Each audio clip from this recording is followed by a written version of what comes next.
Hello YouTubers, Andrew back again. I hope everybody's doing well and surviving the lockdown. I've been listening to lots and lots of music and I bought quite a lot of records. Amazon has been my main supplier, so I've actually got them at quite good prices. I've got far too many to actually go through them all, so I thought what I'd do today is just simply go through the ones that I'm particularly impressed with. And the first one is something that I wouldn't normally buy at all, and that's a live album by Deep Purple. This is Paris 1975. This was actually a very good price. It was about £11.50 and it's a triple record set, and it's got all the popular tracks like Burn, Stormbringer on there, Smoke on the Water, so all familiar stuff on here. But it's absolutely incredibly clear, and it really makes you feel like you're at the concert. If you turn the volume up, it sounds absolutely brilliant. This is actually one of a set of records issued by Deep Purple at different venues throughout the years. It's a six-sider, but the side F is actually an interview in 1975 with Coverdale, Hughes and Page. And it's very, very interesting as well, so I'd really thoroughly recommend that. I want to get another one as well. I can't remember what the title is now, but I know that's yellow at the front there, but the reviews on that one is very good as well, so I'm definitely going to try and get that one as well. Then I've got an album by Black Star Riders. I hope this is not catching the light too much. And it's called Another State of Grace. Now, Black Star Riders is an offshoot from Thin Lizzy. A lot of the members from Thin Lizzy are in this band, and the lead singer does sound incredibly like Phil Lynott. So when you're listening to this, you actually feel that it's a Thin Lizzy album. Updated, of course, because it's 2019. But if you're a Thin Lizzy fan, you're really going to love this. It's really, really good stuff, and I don't think there's any track that I don't like on it at all. Anyway, that's Black Star Riders, Another State of Grace. Now this was a little bit of a blind buy. This is by a group that actually comes from my hometown, and they're called Bring Me the Horizon, and this is their latest album called Ammo. It's actually a double vinyl, and it comes in this plastic sleeve, and it's sort of thrash metal, but it's very accessible. Apparently this album is a little bit different to their normal albums, where it's mostly sort of death growling in the previous albums. This one does have a bit of that, but it does have quite a sweet voiced vocalist on it as well, so it makes it very accessible. The only criticism with this cover is that the records inside are just slipped inside. There was no inner sleeve at all, so I've actually sort of put inner sleeves in there as well just to protect the records a bit more, so I think that was a bit of a design fault, but quite an interesting cover. But if you like sort of heavy thrash metal type modern sounding record, then this is really your thing. It's very hard to describe it really, but I was very impressed with that, so that is absolutely brilliant.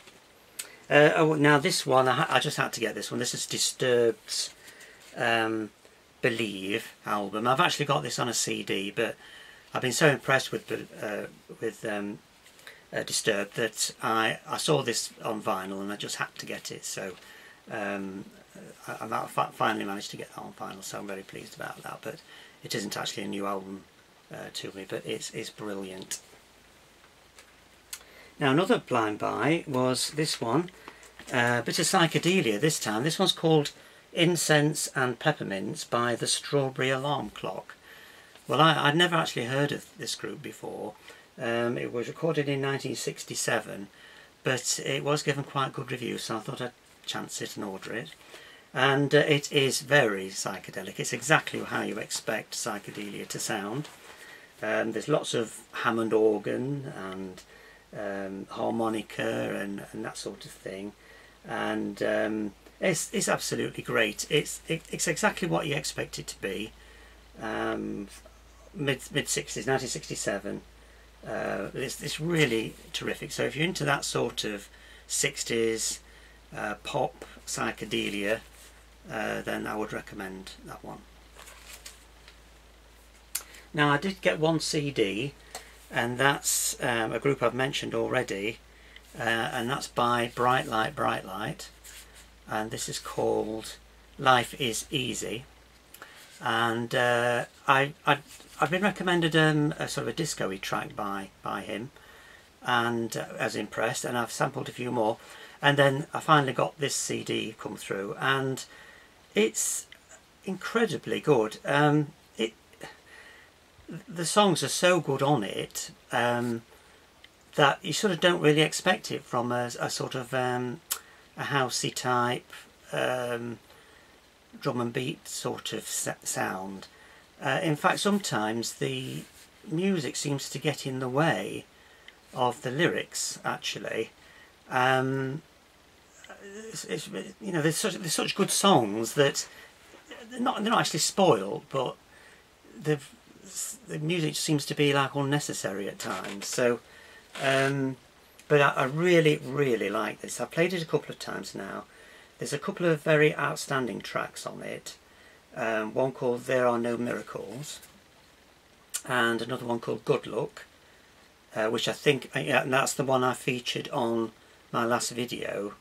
And there's another one called In Your Care, which is absolutely beautiful song, and I've put a video link in my comments section if you want to go and visit the video for that song.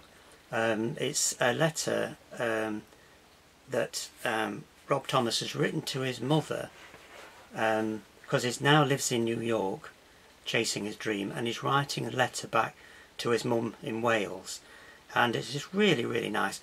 I would add, if you want to have a look at the video, I would recommend you view it twice, because the second time you sort of get the gist about what it's all about. But I was very impressed with that, so I'm going to look out for more records by him. And from Bright Light to Nightflights, this is the Nightflight Orchestra. Again, this is a group I'd never heard of before, but I just came across them on the internet, and this is so good. It's a double album, and they're a group from, I think they're from Sweden, and they very much sound like 80s rock. When I bought it, it said it was hard rock, but it isn't really. It's more soft rock, sort of more in the sort of Toto, REO Speedwagon vein. Updated though, of course. It doesn't have that awful 80s mastering that blighted a lot of albums in the 80s. But yes, at times it sounds very much like Toto, and strangely enough, you feel like you know the songs already. It's not that they sound like other songs, it's just that when you're listening to them, you seem to latch onto them so quickly that you feel like you've known them for a while. It's very strange. So I would really, if you like Toto, Styx, groups like that, definitely recommend this group. They've been going quite a while. I noticed there are quite a lot of albums to choose from. This is the only one I've got at the moment. It's called Sometimes the World Ain't Enough. So yeah, that's a highly recommended record as well.